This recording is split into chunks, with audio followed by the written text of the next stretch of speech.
Welcome to Shattered Reality with your hosts Kate Valentine and Farusha. To our main programming, which is the very interesting, fascinating, intelligent guest that we have for you today, Dr. Ross Dunseath. Dr. Dunseath does work at the Division of Perceptual Studies at the University of Virginia. He is also associated with the Cedar Creek Institute, which may be another name for the Department of Perceptual Studies. I'm sure he'll set us straight with that. And he works with such parapsychological luminaries as James Tucker and Dr. Ed Kelly and the late Dr. Ian Stevenson. So I'd like you to welcome Dr. Ross Dunseath to our show, and his specialty is psychokinesis. Dr. Dunseath, do you mind if we call you Ross? Well, no, go right ahead. Thank you.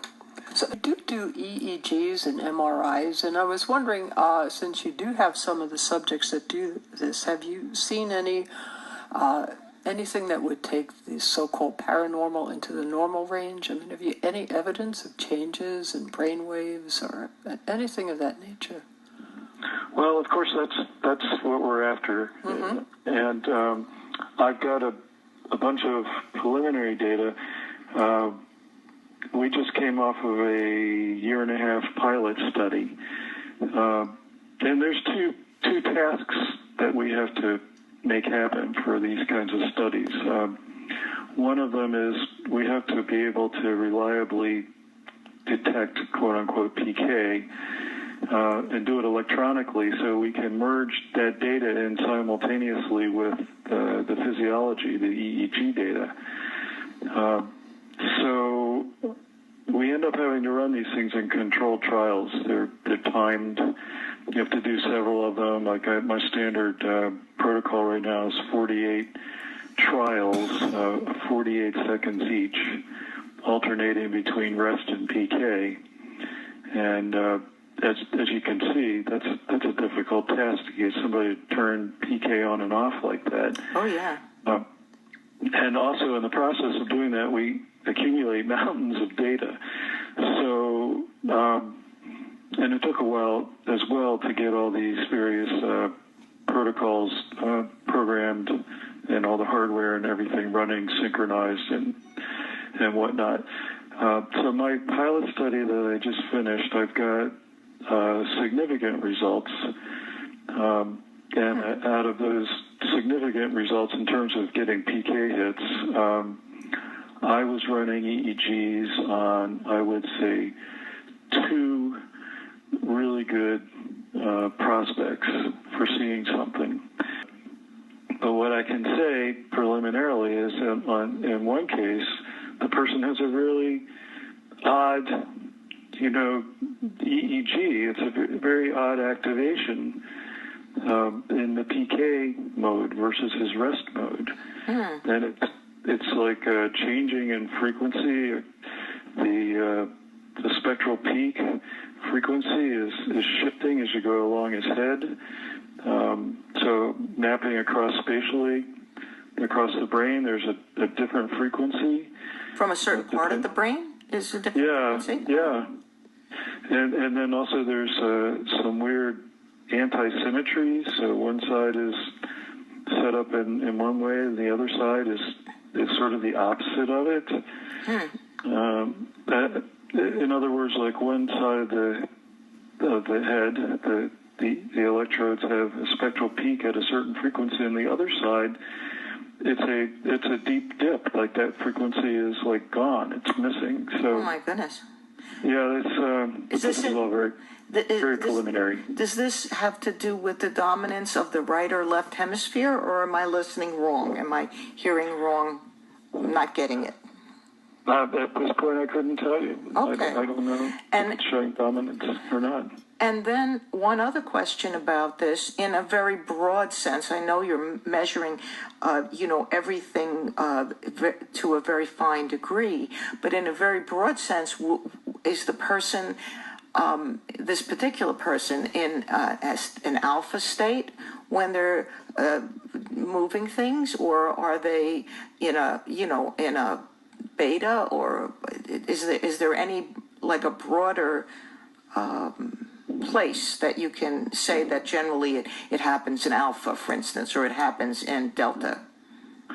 Well, that was the odd thing about this particular person. It was extending along a range of frequencies that you couldn't even say that anymore. It was running from like theta all the way down through alpha. Wow. So you couldn't really say, oh, this person's in an alpha state. Well, you could say, well, part of their brain's in an alpha state, but this other part over here is in the peaking in the theta frequency. Wow. Did you use a control subject at the same time? Was there someone whose EEG you were measuring and finding sort of what I guess we would be referred to as normal EEG?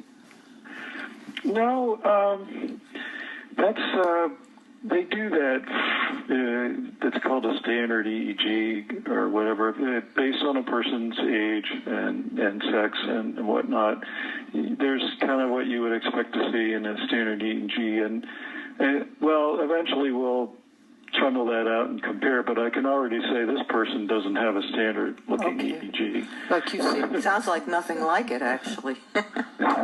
No, I've never seen any. I've seen a fair amount of EEGs over the years, and I have not seen one that looked like that. But this is not to say that you have to have an EEG that looks like that in order to make PK happen. That's we don't know yet.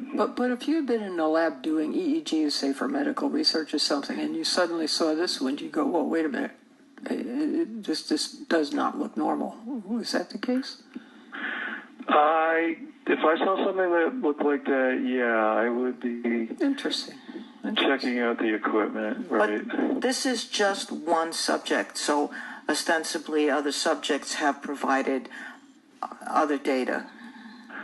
And we're in the early stages of crunching that. So we're launched into the formal study now, in which we're only accepting what we would call PK experts into the study. Cool. So in order to get into the study, you've got to pass a preliminary exam. We'll call it a screening test. And we have one person that's done that so far. Demonstrable PK, we will call it. Yeah, he did it remotely. So we run remote experiments as well. That's one of our screening tools. We can get a person on Skype and let them run through the protocol, 48 trials, 48 seconds each, rest versus PK, and he got significant results. So he visited the lab. He's a healer. He does energy healing. Oh, I think I might have an idea who that might be. I don't know. I guess we're not at liberty to say the person's name. I won't say. Oh, no, I don't think he would mind. It's Ed Edwards. Ed Edwards, yes. I was just speaking with our mutual friend, Leslie, about Ed Edwards. And so, yeah. Well, just to set the record straight, I know Dr. Ross Dunseath as a person who is a fellow member of the professional division of the Monroe Institute.